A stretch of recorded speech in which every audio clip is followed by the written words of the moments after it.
Everyone, it's a biology educator Nikita Shukla. Welcome to Unacademy class 12 channel. और बच्चा party, सबसे पहले तो आपको बता दें कि डीपीपीज यहाँ पे आने वाली हैं और मैंने मेमोरी ग्लैंड की डीपीपी आपको भेज भी दी है, तो आप जाके टेलीग्राम पे चेक कर सकते हो।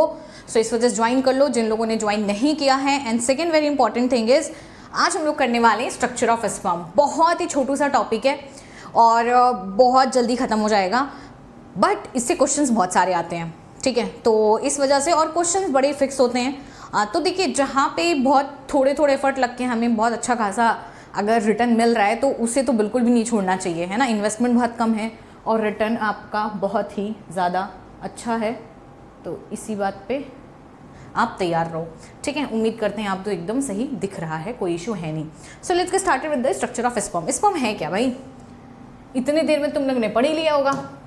अगर जिसने नहीं पढ़ा है जाके पिछले लेक्चर्स कंप्लीट कर लो आप। और एक और बड़ी इंटरेस्टिंग बात है कि देखो, ये तो अभी हम लोग चैप्टर 3 पढ़ रहे हैं प्लस पे, अनअकैडमी प्लस पे अभी हम इवोल्यूशन स्टार्ट करने वाले हैं, ठीक है। तो जिसको भी जेनेटिक्स करनी है वो प्लस हमारे साथ ज्वाइन कर सकते हो। अभी 25% ऑफ भी चल रहा है, आज ही स्टार्ट हुआ है, इस वजह से हमने कहा आपको बता देते हैं। तो ये कोड आप यूज़ कर लेना और ज्वाइन आज हो जाओ कि आपका देखो बहुत जल्दी हम लोग सिलेबस फिनिश कर लेंगे, तो आपका रिवीजन भी बहुत अच्छे से हो जाएगा, ठीक है। बाकी तो यहाँ पे हम ही हैं आपके साथ के लिए, ठीक है। So let's get started without further delay. And इस स्ट्रक्चर ऑफ स्पर्म बहुत ही अच्छा है, बहुत ही छोटा सा है, टफ बिल्कुल भी नहीं है, लेकिन ध्यान से सुनने की ज़रूरत है।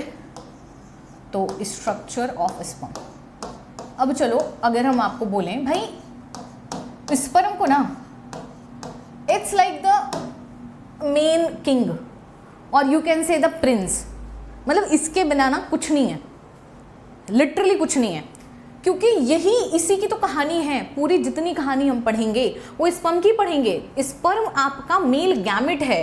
ये मेल गैमेट आपका अगर नहीं हुआ तो फीमेल गैमेट बैठी बन के इंतज़ार करती रह जाएगी और उसे कोई मिलने नहीं जाएगा, और फिर तो आगे कहानी शुरू ही नहीं होगी, फर्टिलाइजेशन होगा ही नहीं। उम्मीद करते हैं, क्योंकि आपका है क्या, fertilization is all about male और फीमेल गैमेट का मिलना, है ना। तो स्पर्म इज लाइक दूल्हा ऑफ द बारात, कि वो अच्छा भी होना चाहिए, ठीक भी होना चाहिए, सही वक्त पे पहुंचना भी चाहिए, है ना, और आपके ठीक ठाक अमाउंट में भी होना चाहिए। तो यहाँ पे आपका क्या हो गया स्ट्रक्चर ऑफ स्पर्म में, कि स्पर्म आपका है हैप्लॉइड एक सेल है। सिंपल सा पहले एकदम बेसिक समझ लो, एक हैप्लॉइड सेल है। जो भी गैमेट होते हैं वो आपके हैप्लॉइड ही होते हैं, उनकी प्लॉइडी नहीं होती है, ठीक है। ये तो एक स्टेटमेंट हो गया कि हैप्लॉइड है। अब अगर हम आपसे पूछे हैप्लॉइड है तो क्यों है, ये भी आपको पता है, क्योंकि ये बना था किससे, स्पर्मेटेड से बना था। जिसने नहीं पढ़ा है स्पर्मेटोजेनेसिस कर लेना। ये क्या है, मेल गैमेट है, मेल गैमेट है, हैप्लॉइड सेल है। कोई भी गैमेट होगा, कोई भी एक सेल होगी, वो आपकी गैमेट, कोई भी गैमेट हो, गैमेट हमेशा हैप्लॉइड ही होता है, वो चाहे डिप्लॉइड ऑर्गेनिज्म का हो, हैप्लॉइड ऑर्गेनिज्म का हो। याद रखना दिमाग में, gamete is a haploid cell. तो जब भी हम गैमेट की बात करें तुम्हारे दिमाग में हैप्लॉइड सेल आनी चाहिए, ठीक है। अब देखो इसके स्ट्रक्चर की अगर हम बात करें, इसका स्ट्रक्चर बहुत सिंपल है। जैसे किसी भी सेल में, लेट्स सपोज कोई भी एक सेल है, एनिमल की अगर कोई सेल होती है, सबसे बाहर में क्या होती है, प्लाज्मा मेम्ब्रेन होती है उसकी। वैसे यहाँ पे भी क्या होता है कि हम इसको ऐसे नहीं बनाते हैं, नॉर्मल हम लोग की राउंड सेल ऐसी होती है, लेकिन हम लोग क्या करते हैं कि ये हमारे एक स्पर्मेटिड होता है। इसको थोड़ा पहले रिकैप कर लो। स्पर्मेटिड हमारी होती है, एक नॉर्मल ऐसी सेल होती है, इसी को हम प्रॉपर एक शेप दे देते हैं, ऐसे करके स्पर्म बना देते हैं, डिफरेंशिएट कर देते हैं। तो जैसे कि नॉर्मल किसी सेल का ही आपके ऊपर प्लाज्मा मेम्ब्रेन होती है, वैसे ही इसके ऊपर ऐसे, ये देख रहे हो, ये पूरी सेल के ऊपर पहले तो एक प्लाज्मा मेम्ब्रेन होगी, ये ऐसे पूरी प्लाज्मा मेम्ब्रेन होगी, कवरिंग, जो इसको कवर करके रखेगी इसको। सो द फर्स्ट थिंग जो आपको इस स्ट्रक्चर के ऊपर मिलेगा वो आपको मिल जाएगा प्लाज्मा मेम्ब्रेन मिल जाएगा, ठीक है। अब देखो प्लाज्मा मेम्ब्रेन तो मिल गया, हमें कोई इस बात का गम नहीं है, अच्छा ही है हमारे लिए, ठीक है। लेकिन अगर हम स्पर्म को डिवाइड करें कि मेन इसमें कितने पार्ट हैं, स्पर्म के स्ट्रक्चर में मेन आपको सबसे पहला मिल जाएगा पार्ट 1 हेड, सेकेंड पार्ट आपको मिल जाएगा नेक, एंड थर्ड पार्ट आपको मिल जाएगा माइटो middle piece, and fourth part आपको मिल जाएगा टेल।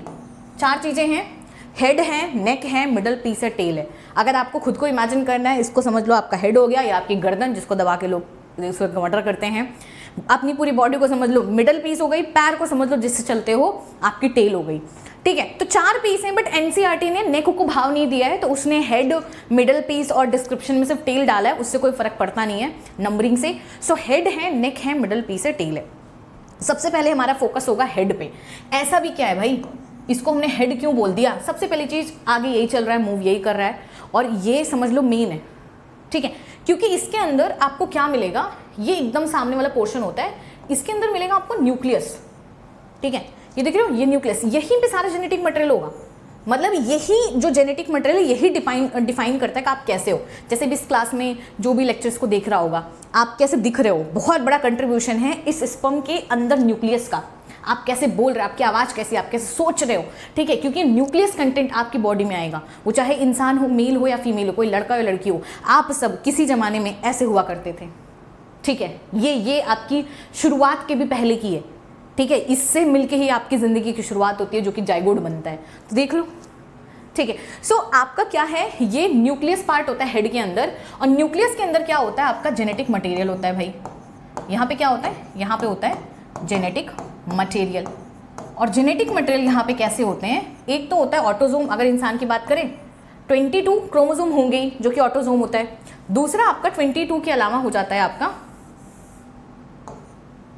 जेनेटिक मटेरियल में, आपका क्या हो जाएगा, 22 क्रोमोजोम के अलावा आपका हो जाएगा या तो एक्स, वो चेंज होता है जेनेटिक मटेरियल न्यूक्लियस के अंदर, ठीक है। इसके अंदर what it will contain, it have the composition of 22 chromosomes plus x या फिर 22 प्लस वाई, ठीक है। अगर ये रहा तो भैया अपने घर में लड़की होगी, ये फीमेल बनाएगा अल्टीमेटली। अगर ये रहा तो अल्टीमेटली मेल बनेगा, ये रहा तो फीमेल होगी। मतलब अगर जितनी भी गर्ल्स हैं उनके अंदर जो जिस जाइगोट जो सेल बनी है स्पर्म के अंदर, आपके 22 प्लस एक्स क्रोमोसोम था, या फिर 22 प्लस वाई है, तो आपका अल्टीमेटली ओवा से फ्यूज होके आपका क्या बना देगा, फीमेल बना देगा, ठीक है। मतलब डॉटर हुई तो ये कंपोजिशन था, सन हुआ तो ये कंपोजिशन था, और ये कंपोजिशन कोई नॉर्मली देख नहीं सकता है, ठीक है।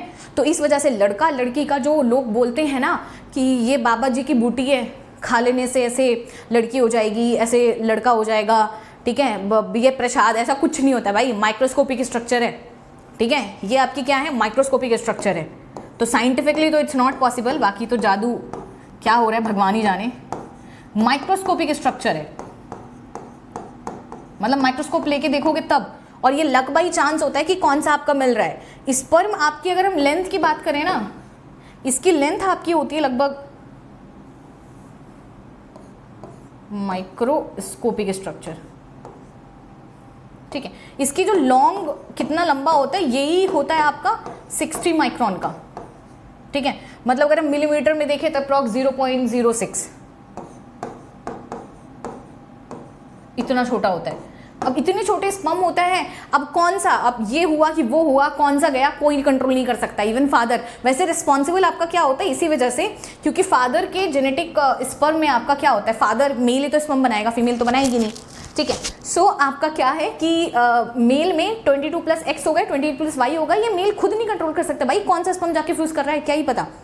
सो रिस्पॉन्सिबल फादर होता है, but logically no one can control it कि लड़का होगा या लड़की होगा, हर बार उतना ही चांस होता है कि बेटी हो या किसी को बेटा हो, ठीक है। अब चलो ये तो हो गया न्यूक्लियोसोम, मैंने आपको क्या बोला, न्यूक्लियस, यहाँ पे हो गया जेनेटिक मटेरियल, ठीक है, भर लिया इसने। और न्यूक्लियस ही हमारा मेन है, क्योंकि मेनली आपका न्यूक्लियस ही फ्यूज करता है फीमेल से, ठीक है। तो अब देखो, अब ये बहुत बड़ा काम करने जा रहे हैं, ठीक है। ये भाई मिलने जा रहे हैं फीमेल को। फीमेल कहाँ पे है, मदर की ओविडक्ट में एम्पुला के पास, ठीक है। Ampulla is the side of fertilization, और एम्पुला अभी हम आपको आगे ओवा का स्ट्रक्चर पढ़ाएंगे। भाई ओवा के आसपास ना मतलब बहुत सारे एकदम गार्ड पड़े होते हैं, मतलब इतनी प्रोटेक्शन होती है कि घुसना बहुत आसान होता है। मतलब एक जो प्रिंसेस होती है ना कि उससे बस हाई टावर पे रख दिया गया है, वैसे ही हमारी बॉडी में होता है कि ओवा के ऊपर ना बहुत सारी लेयर्स होती हैं। तो उनके अंदर अगर न्यूक्लियस बेचारे हमारे जाएंगे ना जंग करने, तो हार के ही आएंगे। तो इनको पता है कि वहाँ पर मैं जा रहा हूँ दुल्हनियाँ लाने, तो भाई अपने को अस्त्र शस्त्र लेके जाना ही पड़ेगा, नहीं तो हमारी तो बैंड बज जाएगी। तो इस वजह से इन्हें पता है ना। तो ये क्या करते हैं, अपने हेड पे, स्पर्म के हेड पे एक कैप लाइक स्ट्रक्चर मिलता है। Look at this is the cap like structure which is called acrosome. ये क्या है, एक कैप लाइक स्ट्रक्चर है, ठीक है, जिसको हम क्या बोलते हैं, एक्रोसोम बोलते हैं। ये बना किससे, ये गोल्गी एपरेटस आपने सुना होगा ना, गोल्गी एक सेल ऑर्गेनेली होती है, ठीक है, उसी का मॉडिफिकेशन है। मतलब गोल्गी बॉडी मॉडिफाई होके ये बना ली है। क्यों बना ली है और इन्होंने अपने सर पे क्यों लगा लिया? भाई अगर तुम जंग लड़ने जा रहे हो, तुम कहीं ऐसी जगह जा रहे हो जहाँ पे आपको पता है खतरा है, आप हेलमेट लगा के जाओगे, कुछ और करके जाओगे। वैसे ही इनका काम है कि ये हेड पे अपने क्या करते हैं, एक्रोसोम, एक्रोसोम हेड वाले पोर्शन पे, इसको बोलते हैं इनका एंटीरियर एंड, ठीक है, दिस इज द एंटीरियर, आगे की तरफ वाला इनका पोर्शन, ठीक है। अब क्या है कि यहाँ पे इन्होंने गोल्गी का, अब इसके अंदर होता क्या है, व्हाट इट एक्चुअली कंटेन्स, ये बड़ा ही इंटरेस्टिंग सी कहानी है। तो इसको हम यहाँ पे दूसरे कलर से अच्छे से लिखते हैं आपके लिए कि एक्रोसोम के अंदर ना ऐसे बहुत सारे ऐसे फ्लूइड फिल्ड होता है, ठीक है, बहुत सारा फ्लूइड फिल्ड होता है और अलग अलग तरीके के एंजाइम होते हैं। जैसे अगर आप कहीं पे लड़ाई करने जाओ, जैसे हमारे सेना के सिपाही होते हैं, ठीक है, तो वो आपके क्या करते हैं, वो अलग अलग तरीके की तोपें, बंदूक, बारूद लेके जाते हैं, भाई बस बोले कोई ठोक देंगे। वैसे ही एक्रोसोम के अंदर आपका फील्ड होता है विद आपका एक्रोसोमल फ्लूइड। इसके अंदर क्या होता है, एक्रोसोमल फ्लूइड। एक्रोसोमल फ्लूइड के अंदर बहुत अलग अलग तरीके की चीज़ें होती हैं, ठीक है। अभी हम आपको नेक्स्ट पेज पे एक आध दो एग्जांपल लगा देंगे, जैसे आपका स्पर्मलाइसिन हो गया, कोरोना पेनिट्रेटिंग एंजाइम हो गया, थोड़ा एंजाइटी के बाहर है बट नेक्स्ट पेज में हमको लिखवा देना, टेंशन न लो, ठीक है। तो अब क्या हो गया, हेड वाला पोर्शन खत्म। Head contains what, nucleus, nucleus के अंदर आपका जेनेटिक मटेरियल होगा विच इज 22+X या फिर 22+Y। उसने अपने सर पे क्या रखा है, एक्रोसोम, ऐसे कैप लाइक स्ट्रक्चर रखा है और उसके अंदर उसने बहुत तरीके के फ्लूइड भर रखे हैं जिसको हम लोग कॉमनली एक्रोसोमल फ्लूइड बोलते हैं, स्पर्मलाइसिन बोलते हैं, जिसका काम क्या है कि मान लो ये फीमेल है, फीमेल यहाँ पे ऐसे फीमेल ऐसे प्रोटेक्टेड अंदर बंद है, तो उसके बाहर में जितने लोग हैं उनको तोड़ते फोड़ते चीरते फाड़ते उनके अंदर में घुस जाना है, ठीक है। सो बेसिकली ये इनके इट्स लाइक इनका डिफेंस मैकेनिज्म, ठीक है, बोलते हैं हाँ हमारे। नेक्स्ट पार्ट हम लोग आ जाते हैं किस पे, नेक वाले रीजन पे। नेक वाले रीजन में कुछ खास नहीं होता, यहाँ पे आपके दो चीज़ें होती हैं, ठीक है। एक होता है आपका एक्सियल फिलामेंट, सॉरी एक होता है आपका सेंट्रियोल होता है, सेंट्रियोल, ठीक है। और ये जो सेंट्रियोल, दो सेंट्रियोल होते हैं, एक सेंट्रियोल आपका क्या होता है, ऐसे ऊपर की तरफ होता है, इसको बोलते हैं हम प्रॉक्सिमल सेंट्रियोल। इसको दूसरे वाले सेंट्रियोल को बोलते हैं डिजिटल सेंट्रियोल, डिजिटल सेंट्रियोल। ये दो चीजें यहां पे होती हैं। Now what is the function of axial and proximal centriole, इसका मतलब क्या है, देखो जो आपके इधर में इसके पास में होता है एक्सियल सेंट्रियोल हो गया, sorry why am I saying axial today, actually भी आगे तुम्हारे टेल में एक्सियल फिलामेंट है। सो सेंट्रियोल क्या होते हैं, सेंट्रियोल का फंक्शन आपका क्या होता है कि सेल, देखो एक इंटरेस्टिंग फैक्ट आपको बताएं, किसी भी एनिमल सेल को डिवाइड करने के लिए उसे सेंट्रियोल चाहिए ही चाहिए होता है। अगर सेंट्रियोल नहीं है ना, कोई भी आपकी जो सेल है वो डिवाइड बिल्कुल भी नहीं कर सकती है। और जो आपकी ओवा होती हैं, ओवा के अंदर आपको पता है बेटा बिल्कुल भी सेंट्रियोल होता नहीं है, ठीक है। तो उसको अगर डिवाइड करना है, क्योंकि मान लो अगर ओवा बन भी गया बेटा, सॉरी अगर आपका ओवा डिवाइड भी कर गया तो आपका क्या होगा कि सॉरी एक सेकंड के लिए थोड़ा हमने क्या बोला, इसके लिए एक ब्लैंक पेज ले लेते हैं। हाँ, ये हमारी ओवा है, ठीक है। अब ओवा के अंदर मान लो स्पर्म आया, फ्यूज भी कर गया, तो अब इसको आगे डिवाइड करना पड़ेगा ना, क्लीवेज करना पड़ेगा। तो कैसे करेगी, इसके पास तो सेंट्रियोल है ही नहीं। तो जो फर्स्ट क्लीवेज होता है वो आपका यही सेंट्रियोल ही कराता है। मतलब मेल आपका जेनेटिक कंपोजिशन तो कंट्रीब्यूट करता ही है, बट साथ में आपका क्या करता है, वो अपना प्रॉक्सिमल सेंट्रियोल देके वो आपका क्या करता है, उनको सेल डिवीजन में हेल्प करता है। सो प्रॉक्सिमल सेंट्रियोल का फंक्शन, आज की मेरी स्लाइड मस्त बन रही है भाई, ठीक है। प्रॉक्सिमल सेंट्रियोल का फंक्शन क्या है, प्रॉक्सिमल सेंट्रियोल हेल्प्स इन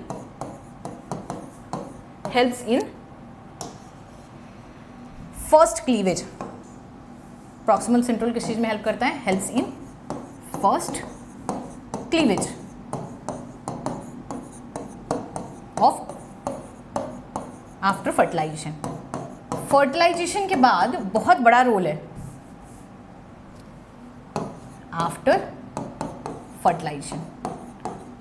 तो इसका काम है कि हाँ भाई मैं तोड़ूंगा, क्योंकि सेल डिवीजन होगा नहीं, सेल ग्रोथ कैसे होगा, तो इट इज वेरी इंपॉर्टेंट। अगर उसी जगह पे हम बात कर लें एक्सियल सेंट्रियोल, एक्सियल सेंट्रियोल आप देखो, ध्यान देखो,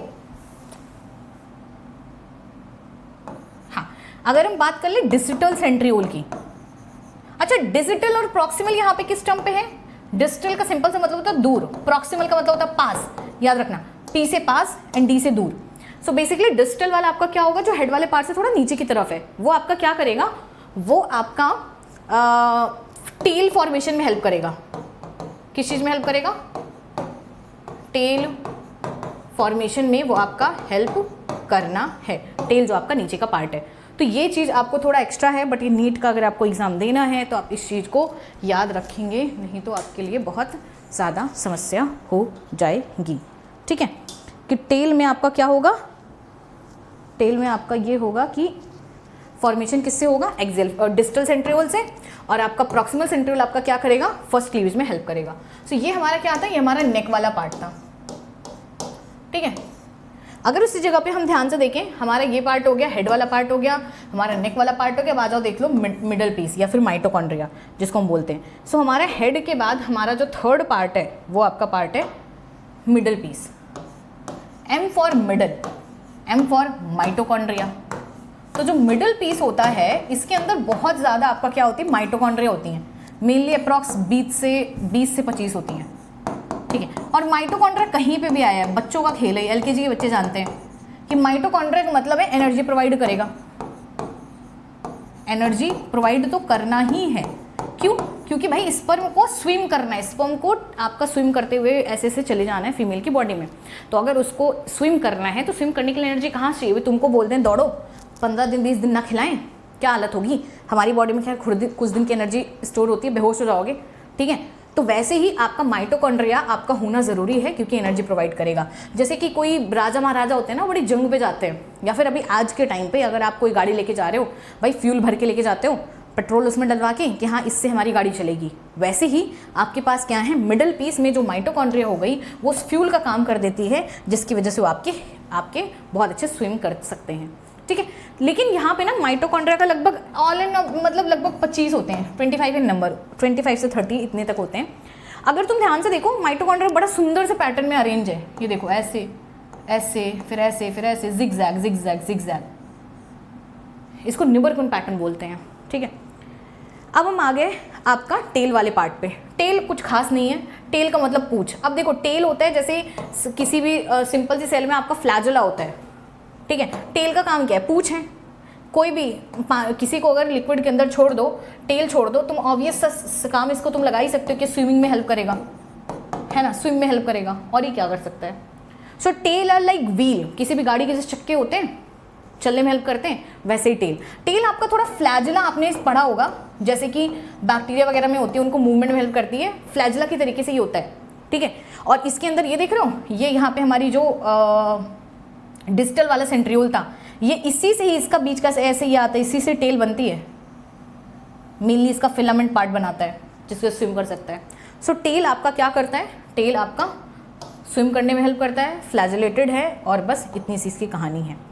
तो ओवरऑल अगर हम रिकैप करना चाहें तो रिकैप में हमारे पास क्या हमने आपको पढ़ा दिया, रिकैप में हम आपको थोड़ा सा पढ़ाते हैं। वो हमने ये पढ़ाया कि हमारे पास स्पर्म है, स्पर्म के पास हमारे पास 4 पार्ट हैं, एक हमारे पास हेड है, एक हमारे पास नेक है, एक हमारे पास मिडल पीस है, एक हमारे पास टेल है। ये हमारे पास 4 चीज़ें हैं। टेल का काम है स्विम करना, मिडिल पीस का काम है एनर्जी प्रोवाइड करना भागने के लिए, नेक में आपके 2 सेंट्रियोल हमने डाल रखे हैं, एक सेल डिवीजन में हेल्प करेगा, दूसरा टेल फॉर्मेशन में हेल्प करेगा। हेड में हमारा क्या है, न्यूक्लियस है, और दूसरा एक्रोजोम है। ये हमारी 2 चीज़ें आपकी हेड के अंदर हैं। सो मेन आपका हेड हो गया, नेक हो गया, अब ये हो गया, सेंट्रियोल हो गया। अच्छा, थोड़ा सा एक क्वेश्चन आपको बताते हैं which is actually in class 11 के NCERT बट नीट में बहुत बार रिपीट होता है। वो आपका ये है कि टेल में इसमें माइक्रोट्यूब्यूल का पैटर्न क्या होता है, तो 9+2 होता है। फ्लैजुले में जैसे होता है वैसे ही होता है, एग्जैक्टली फ्लैजुले की तरीके से है, तो वही आपका इसमें काम हो जाएगा, और कुछ यहाँ पे करना है नहीं।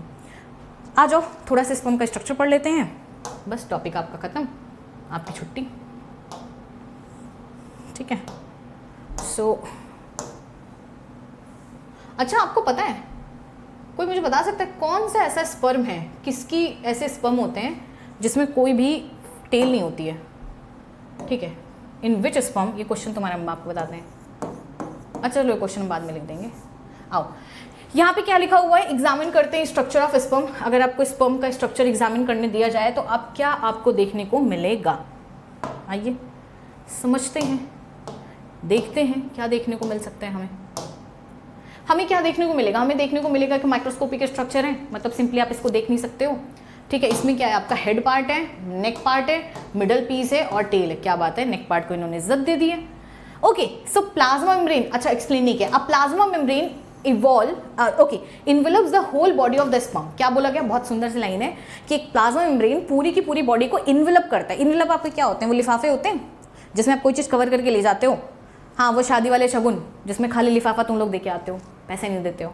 ठीक है, सो इन्वेलप का मतलब है कि कोई चीज़ कवर कर रहा है। ठीक है, तो वही हमारा, ये देखो प्लाज्मा मेम्ब्रेन ऊपर में है, ये पूरे को ऐसे कवर करता है। नेक्स्ट हमारे पास क्या हो गया, स्पर्म का जो हेड है वो आपका इलोंगेटेड होता है। It is very important portion. यहाँ पे हेड में इलोंगेटेड लिख लो, देख लो लंबा सा तो है, ऐसा तो है, इलोंगेटेड। ठीक है, इलोंगेटेड हो गया। हैप्लॉइड न्यूक्लियस, क्योंकि पूरी सेल ही हैप्लॉइड है और उसके अंदर न्यूक्लियस है तो वही होगा। एंटीरियर मतलब इसके आगे की तरफ क्या होता है, which is covered by a cap like structure called acrosome. Look at this is the acrosome they are talking about. ठीक है, एक्रोसोम के अंदर क्या फील्ड है, एंजाइम्स फील्ड है, जो कि हेल्प करते हैं फर्टिलाइजेशन में। कैसे हेल्प करते हैं, बाय पेनिट्रेटिंग इनटू देम, उनको एंट्री करने में हेल्प करते हैं। मिडल पीस में क्या होता है, बहुत सारे नंबर में माइटोकॉन्ड्रिया होते हैं जो कि एनर्जी प्रोड्यूस करते हैं, जिसकी वजह से टेल का मूवमेंट हो पाता है। यहाँ पर टेल का फंक्शन आपका, ये स्पर्म का स्ट्रक्चर 4 मार्क्स में आता है, तो आपको ड्राइंग करके चारों पार्ट डाल के 2 फंक्शन लिख देना है, काम खत्म। ठीक है, टेल आपकी क्या करती है, मोटेलिटी स्पर्म की करती है, जिसकी वजह से आपका फर्टिलाइजेशन होता है। अच्छा, एक बड़ी इंटरेस्टिंग पार्ट है, एक बार इजैकुलेशन में आपका 200 से 300 मिलियन स्पर्म्स निकलते हैं। सोच रहे हो, जिनमें इससे कम निकले, 10-20 मिलियन से भी कम निकले, उन मेल को हो जाती है प्रॉब्लम, ऑलिगोस्पर्मी हो जाता है, फिर वो फादर नहीं बन पाते जल्दी। ठीक है, सो और दूसरी एक बड़ी इंपॉर्टेंट चीज़ है कि एटलीस्ट 60% का शेप और साइज तो नॉर्मल होना ही चाहिए। भाई शक्ल नहीं अच्छी रहेगी फिर आगे कुछ नहीं होना, ओवर रिजेक्ट कर देनी है। So this is also another very important point कि आपका क्या है कि 50% का 60% का शेप एंड साइज आपका नॉर्मल होना चाहिए और 40% की विगरस मोटेलिटी होनी चाहिए। विगरस का मतलब बहुत स्पीड में दौड़नी चाहिए। क्यों, अगर नहीं दौड़ेंगे तो ओवा मिलेगी नहीं इनको, तो समझ रहे हो। ये भी बोल रहे हैं कंपटीशन तो तुम्हारा यहाँ से शुरू हो जाता है। 200-300 मिलियन एक बार में स्पर्म निकलते हैं, जिसमें से 40% की विगरस मोटेलिटी होती है और 200-300 एक इजैकुलेशन में, और उसमें से कोई एक होता है जो फर्टिलाइज करता है। तो हम बोलते हैं ना, तुम लोग तो बॉर्न विनर हो, क्योंकि तुम्हारा स्पर्म जीता बेसिकली, जिससे आपकी सेल बनी है, तभी आप जिंदगी में हो। तो गम किस बात का है भाई, फिर तब तो सब चंगा ही चंगा। ये डायग्राम तो मैंने आपको एक्सप्लेन कर ही दिया ना, ये देख रहे हो, nucleus containing the chromosomal material, neck part, middle piece, mitochondria, tail part. ठीक है, तो अब मेरा आपसे दो सवाल है। सबसे पहला आपसे सवाल है कि टेल आपकी कहाँ पे एब्सेंट होती है, कौन सा ऐसा ऑर्गेनिज्म होता है जिसमें टेल एब्सेंट होती है। ठीक है, और बस इतना ही कर लो, देखते कौन पता करके आता है। ठीक है, चलो हिंट देते हैं। एनिमल किंगडम में प्लैटीहेल्मिंथेस के पहले वाला जो फाइलम है उसमें है। ओके, सो हैव फन बच्चों and join Telegram for updates and everything, और सब्सक्राइब कर लो और लाइक कर दो और कमेंट कर दो। ठीक है, बाकी तो तुम लोग को मिलते ही हैं हम क्लास में, नेक्स्ट क्लास में। Tata bye bye.